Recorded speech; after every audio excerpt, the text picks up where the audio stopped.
Vamos iniciar o nosso curso de vibração livre não amortecida. Então, ela é livre, pois não existe nenhuma força de excitação externa sendo mantida sobre o nosso corpo, e ela é dita ser não amortecida, pois não existe nenhum amortecedor, não existe nenhum elemento que promova uma dissipação de energia. Então, vamos ter somente aqui no nosso sistema oscilatório um elemento de inércia, que é a nossa massa, tá? E um elemento de restituição, que é a mola com constante elástica K. Estamos considerando aqui uma superfície sem atrito e considerando somente 1 grau de liberdade.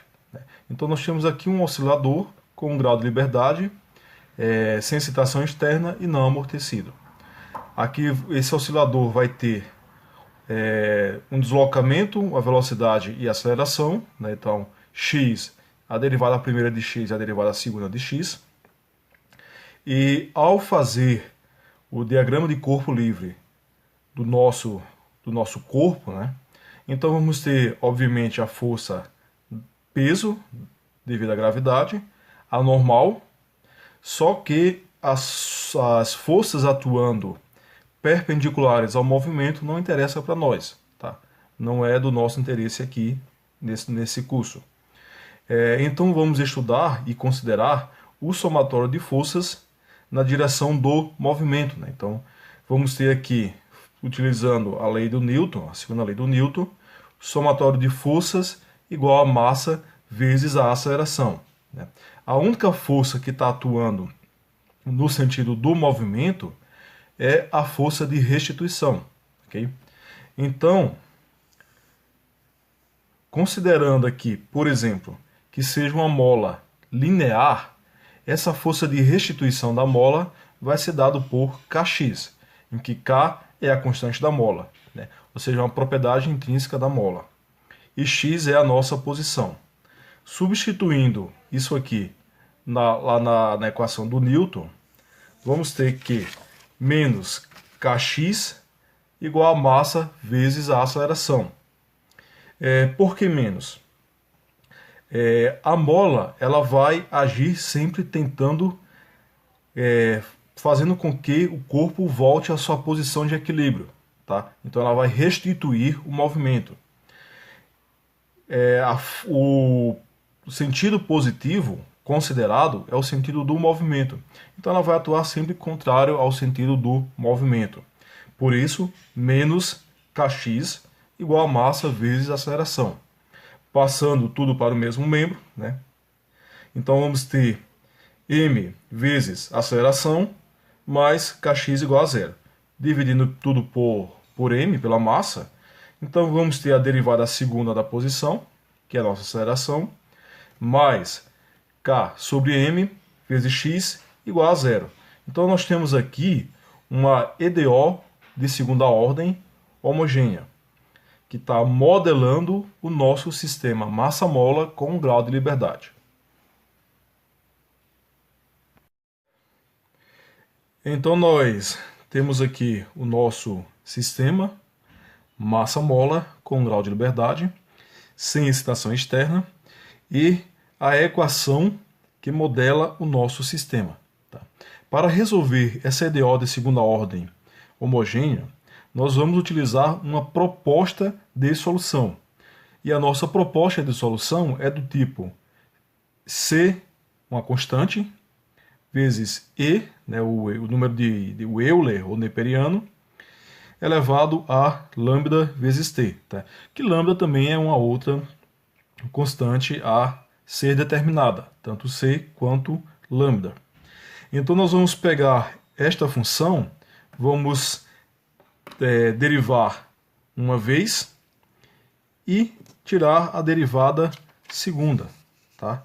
Então aqui está a derivada primeira e a derivada segunda dessa função, que é uma proposta de solução. Então nós vamos substituir na nossa equação, que modela o sistema, Após substituir, vamos colocar em evidência os termos e vamos chegar em algo desse tipo, né? Então, C vezes E elevado a lambda T vezes, o que está em parênteses aqui, né? Lambda ao quadrado mais Km, igual a zero. C vezes E elevado a lambda T não pode ser zero. Não faz sentido a gente zerar algo que a gente quer descobrir. A gente quer descobrir quem é C e quem é lambda. Então, o termo em parêntese é que vai ter que ser zerado, né? Então, logo, o termo está aqui. Logo, esse termo aqui é que vai ter que zerar. Então, passando aqui para o outro lado, vamos ter lambda igual a mais ou menos raiz de menos k sobre m, tá? Então, nós temos o menos aqui em vermelho, em evidência, que é exatamente nós temos uma raiz de um número negativo, né? Ou seja, isso aqui vai estar dentro do número complexo. Então, vamos utilizar aquela propriedade. O número complexo i, que vai ser a raiz de menos 1. E vamos usar outra coisa aqui, uma definição também, que é, vamos dizer que a raiz de k sobre m, né, a constante elástica da mola dividida pela massa, vai ser igual a ômega n. E esse ômega n vamos chamar de frequência natural do sistema. Então, o nosso lambda vai ser igual a mais ou menos ômega n vezes i.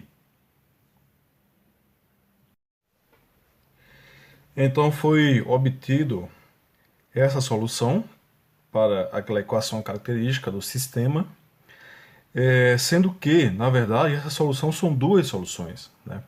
Então, uma positiva e a outra negativa.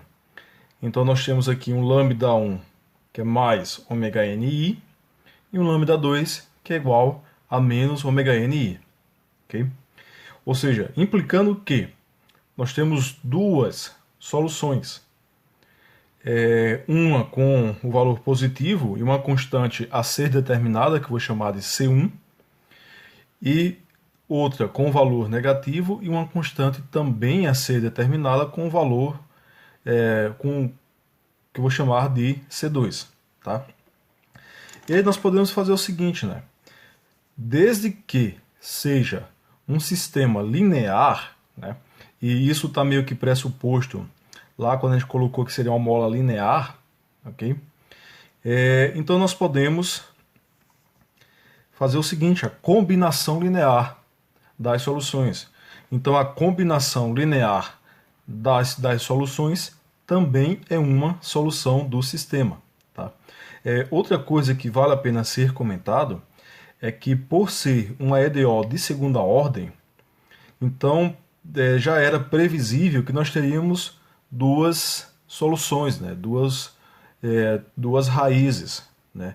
Por quê? Porque é uma EDO de segunda ordem, caiu numa equação característica que é um polinômio de segunda ordem e, portanto, tem duas raízes. Né? Então, obtivemos aqui as duas raízes. Tá? E se for um sistema linear, então a combinação linear das soluções também é uma solução do sistema. Né? E esses valores de C1 e C2 eles vão ser determinados com as nossas condições iniciais da nossa equação diferencial. Tá? Uma outra forma de ver também o que é esse C1 e esse C2 é como se fossem os pesos que cada solução individual tem sobre a solução geral. Né? Então é uma outra forma também de ver. Né? Usando a relação de Euler, né? Depender de... Tem gente que fala Euler, tem gente que fala Euler. Usando a relação de Euler, nós podemos substituir lá na equação e vamos obter essa relação aqui de baixo. Né? Só que uma coisa vale ressaltar. Né? Nós temos que o C1 é uma constante, né? O C1 é uma constante, C2 é uma constante. Uma constante mais uma constante é igual a outra constante. O I é raiz de menos 1, ou seja, também é uma constante. Uma constante vezes uma subtração de constantes é igual a outra constante. Então nós podemos substituir, né, o C1 mais C2 por A1 e o I vezes C1 menos C2 por A2, né? Lembrando aqui, ok? Que foi feito aqui. E no final, a solução da nossa equação diferencial tem esse formato aqui, né? Então, A1 cosseno de ômega nt mais A2 seno de ômega nt. Os valores de A1 e A2 vão ser valores que vão ser determinados com as condições iniciais do sistema. Então, para obter as constantes A1 e A2, nós necessitamos de duas condições iniciais. Então, a condição da posição no instante t0, que vai ser o nosso x0, e a velocidade no instante t0, que vai ser um x.0 aqui, ou um v0. Né? Então, essas são as nossas condições iniciais, que aí, substituindo na nossa equação e na derivada dela, né? Então aqui é uma derivada. Lembrando que ao derivar a posição, né? Então nós temos aqui que a derivada da soma é a soma das derivadas e vamos ter aqui a derivada interna vezes a derivada da externa. Né? Então a derivada da função interna vezes a derivada da função externa. E aí vamos obter a equação para o nosso x ponto. Substituindo as condições iniciais nessas duas equações, vamos obter que o nosso A1 vai ser igual à posição 0 e A2 vai ser igual à velocidade 0, velocidade inicial, dividido pela frequência natural.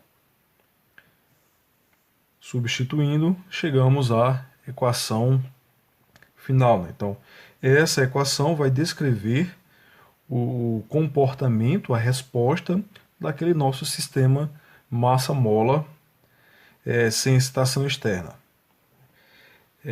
Plotando o gráfico, ele tem esse formato aqui, ok? Então, deixa eu botar aqui, fica melhor. Plotando o gráfico, ele vai ter esse formato aqui, né? Movimento harmônico. Então, essa equação vai descrever o movimento daquele sistema massa-mola, né? É a resposta da nossa LO de segunda ordem e, graficamente, nós temos o gráfico aqui da posição em relação ao tempo, nós temos esse comportamento aqui.